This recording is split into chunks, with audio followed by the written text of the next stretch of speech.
Capítulo 2. Meu reino não é deste mundo. A vida futura. A realeza de Jesus. O ponto de vista. Instruções dos Espíritos. Uma realeza terrena. Tornou a entrar Pilatos no palácio e chamou a Jesus e disse: Tu és o rei dos judeus? Respondeu-lhe Jesus: O meu reino não é deste mundo. Se o meu reino fosse deste mundo, certo que os meus ministros haveriam de pelejar para que eu não fosse entregue aos judeus. Mas por agora o meu reino não é daqui. Disse então Pilatos: Logo, tu és rei? Respondeu Jesus: Tu dizes: Eu sou rei. E não nasci nem vim a este mundo senão para dar testemunho da verdade. Todo aquele que é da verdade ouve a minha voz. João, capítulo 18, versículos 33, 36 e 37. A vida futura. Jesus diz claramente, por estas palavras, que a vida futura, a qual em muitas circunstâncias se referiu, é a meta que se destina à humanidade, devendo ser objeto das principais preocupações do homem na Terra. Em todos os seus ensinamentos ressalta este grande princípio. Sem a vida futura, de fato, a maioria de seus ensinamentos morais não teria nenhuma razão de ser. É por isso que aqueles que não acreditam na vida futura, imaginando que Jesus só falava da vida presente, não os entendem ou os acham ingênuos. Este dogma pode, portanto, ser considerado como o principal ponto do ensinamento do Cristo. Por isso foi colocado como um dos primeiros, no início desta obra, pois deve ser o objetivo de todos os homens. Apenas ele pode justificar as anormalidades da vida terrena e ajustar-se de conformidade com a justiça de Deus. Os judeus tinham ideias muito incertas em relação à vida futura. Acreditavam nos anjos como seres privilegiados da criação, mas não sabiam que, um dia, os homens pudessem tornar-se anjos e partilhar da felicidade deles. Pensavam que o cumprimento das leis de Deus era recompensado pelos bens da terra, pela supremacia de sua nação, pelas vitórias sobre seus inimigos, enquanto as calamidades coletivas e as derrotas eram castigo da sua desobediência àquelas leis. Moisés não poderia dizer mais a um povo pastor, inculto, que devia estar interessado, antes de mais nada, nas coisas deste mundo. Mais tarde, Jesus veio lhes revelar que há um outro mundo onde a justiça de Deus segue seu curso, e é este mundo que promete aos que respeitam os mandamentos de Deus e onde os bons acharão sua recompensa. Esse mundo é o seu reino. É lá que Jesus está em toda a sua glória, e é para onde retornou ao deixar a terra. No entanto, Jesus, ajustando seu ensinamento ao estado dos homens de sua época, julgou conveniente não lhes dar uma luz completa, que os ofuscaria ao invés de esclarecê-los, pois não o teriam entendido. Limitou-se a colocar de algum modo a vida futura como um princípio, como uma lei da natureza a qual ninguém pode escapar. Aquele que crê acredita de algum modo numa vida futura, mas a ideia que muitos fazem disso é pouco clara, incompleta e por isso mesmo em muitos pontos falsa. Para uma grande maioria é apenas uma crença sem certeza absoluta, daí as dúvidas e até mesmo a incredulidade. O Espiritismo veio completar nesse ponto, como em muitos outros, o ensinamento do Cristo, quando os homens já estavam maduros para compreender a verdade. Com o Espiritismo, a vida futura não é mais um simples artigo de fé, uma incerteza, é uma realidade material demonstrada pelos fatos. São as testemunhas oculares que vêm descrevê-la em todas as suas fases e em todos os seus detalhes, de tal modo que não há mais possibilidade de dúvidas, e a mais simples das inteligências pode compreendê-la sob seu aspecto verdadeiro, tal como imaginamos um país do qual lemos apenas uma descrição detalhada. Assim é que essa descrição da vida futura é de tal maneira mostrada, são tão racionais as condições de existência feliz ou infeliz dos que lá se encontram, que reconhecemos não poder ser de outra forma e que, afinal, aí reside a verdadeira justiça de Deus. A realeza de Jesus. O reino de Jesus não é deste mundo, é o que todos entendem. Mas, na terra, não terá Jesus uma realeza? O título de rei nem sempre implica o exercício do poder provisório. Ele é dado por meio de uma concordância de todos aos que, por sua genialidade, colocam-se em primeiro plano numa atividade qualquer, dominando o seu século e influindo sobre o progresso da humanidade. É nesse sentido que se diz o rei ou príncipe dos filósofos, dos artistas, dos poetas, dos escritores e etc. Essa realeza, nascida do mérito pessoal, consagrada no tempo, não tem, muitas vezes, maior valor e importância do que aquele que leva a coroa. Ela é imortal e sempre abençoada pelas gerações futuras, enquanto a outra é jogo de oportunidades e, às vezes, amaldiçoada. A realeza terrena termina com a vida, a realeza moral ainda governa, sobrepondo-se além da morte. Sob esse aspecto, Jesus não é um rei mais poderoso do que todos os soberanos?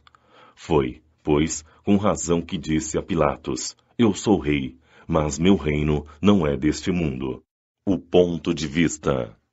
A ideia clara e precisa que se faz da vida futura dá uma fé inabalável no futuro.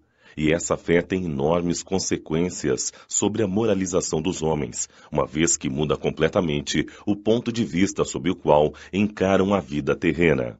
Para aquele que se coloca pelo pensamento na vida espiritual, que é infinita, a vida corporal não é mais do que uma passagem, uma curta permanência em um país ingrato. Os reveses e as amarguras da vida terrena não são mais do que incidentes que recebe com paciência, pois sabe que são de curta duração e devem ser seguidos por um estado mais feliz. A morte não tem mais nada de assustador, não é mais a porta do nada, mas a da libertação, que abre para o exilado a entrada de uma morada de felicidade e de paz. Sabendo que está num lugar temporário e não definitivo, recebe as preocupações da vida com mais tolerância, resultando daí, para ele, uma calma de espírito que suaviza a amargura. Sem a certeza da vida futura, o homem concentra todos os seus pensamentos na vida terrena. Incerto quanto ao futuro, dedica tudo ao presente. Não enxergando bens mais preciosos do que os da terra, faz como a criança que não vê outra coisa além de seus brinquedos. Eis porque tudo faz para conseguir os únicos bens que para ele têm valor. A perda do menor de seus bens é um doloroso desgosto. Um descontentamento, uma esperança frustrada, uma ambição não satisfeita, uma injustiça de que é vítima, a vaidade ou orgulho feridos constituem os tormentos que fazem de sua vida uma eterna angústia, entregando-se assim, voluntariamente, a uma verdadeira tortura todos os instantes. Sob o ponto de vista da vida terrena, no centro do qual o homem está colocado, tudo toma, ao seu redor, enormes proporções. O mal que o atinja, assim como o bem que toque aos outros, tudo adquire aos seus olhos uma grande importância, tal como para aquele que está no interior de uma cidade, tudo parece grande, os homens que ocupam altos cargos e também os monumentos, mas, ao subir uma montanha, homens e coisas vão lhe parecer bem pequenos. Assim ocorre com aquele que encara a vida terrena do ponto de vista da vida futura. A humanidade, como as estrelas do firmamento, perde-se na imensidão. Percebe, então, que grandes e pequenos se confundem como formigas sobre o monte de terra, que proletários e soberanos são da mesma estatura, e lamenta que essas criaturas frágeis e transitórias se preocupem tanto para conseguir um lugar que os eleve tão pouco e que por tão pouco tempo conservarão. Assim é que a importância atribuída aos bens terrenos está sempre na razão inversa da fé na vida futura. Se for desse modo, ninguém mais se ocupando das coisas da terra, tudo correrá perigo, é o que se pode pensar. Mas não é assim. Instintivamente, o homem procura o seu bem-estar, e mesmo tendo a certeza de só ficar num lugar por pouco tempo, ele ainda quererá estar o melhor ou menos mal possível. Não há ninguém que, achando um espinho debaixo de sua mão, não atire para não se picar. Portanto, a procura do bem-estar força o homem a melhorar todas as coisas, impulsionado que é pelo instinto do progresso e da conservação que está nas leis naturais. Ele trabalha, portanto, por necessidade, por gosto e por dever, e com isso realiza os planos da providência, que o colocou na terra com esse objetivo. Só aquele que considera a vida futura pode atribuir ao presente uma importância relativa e se consolar facilmente com seus insucessos, pensando na sorte que o aguarda. Deus não condena, portanto, os prazeres terrenos, mas, sim, o abuso que deles se faz em prejuízo das coisas da alma. É contra esse abuso que se devem acautelar os que ouvem estas palavras de Jesus. Meu reino não é deste mundo. Aquele que concentra seus pensamentos na vida terrena é como um homem pobre que perde tudo o que possui e se desespera, ao passo que aquele que crê na vida futura é semelhante a um homem rico que perde uma pequena soma sem se perturbar. O Espiritismo alarga o pensamento do homem e abre-lhe novos horizontes. Mostra-nos que esta vida é apenas um elo do conjunto de grandiosidade e harmonia da obra do Criador, ao invés da visão estreita e mesquinha que faz com que o homem se concentre na vida presente, como se ela fosse o único e frágil eixo do seu futuro para a eternidade. Mostra os laços que unem todas as existências de um mesmo ser, todos os seres de um mesmo mundo e os seres de todos os mundos. Dá, assim, uma base de uma razão de ser a fraternidade universal, enquanto a doutrina da criação da alma, no momento do nascimento de cada corpo, torna todos os seres estranhos uns aos outros. Essa solidariedade das partes de um mesmo, todo explica o que parecia ser inexplicável, se apenas considerarmos um único ponto de vista. É esse conjunto de conhecimentos que os homens no tempo do Cristo não podiam entender e foi por isso que reservou o seu conhecimento para mais tarde. Instruções dos Espíritos. Uma realeza terrena. Uma rainha de França. Havre, 1863. Quem melhor do que eu pode entender a verdade destas palavras de nosso Senhor? Meu reino não é deste mundo. O orgulho me perdeu na terra. Quem, pois, estenderá a insignificância dos reinos da terra, se eu não entendi? O que levei comigo de minha realeza terrena? Nada, absolutamente nada. E para tornar a lição mais terrível, a minha realeza nem sequer me seguiu até o túmulo. Rainha eu era entre os homens. Rainha eu acreditava entrar no reino dos céus. Que desilusão! Que humilhação quando, ao invés de ser recebida como soberana, vi acima de mim, mas bem acima, homens que acreditava ser insignificantes, a quem havia desprezado, pois não tinham sangue nobre.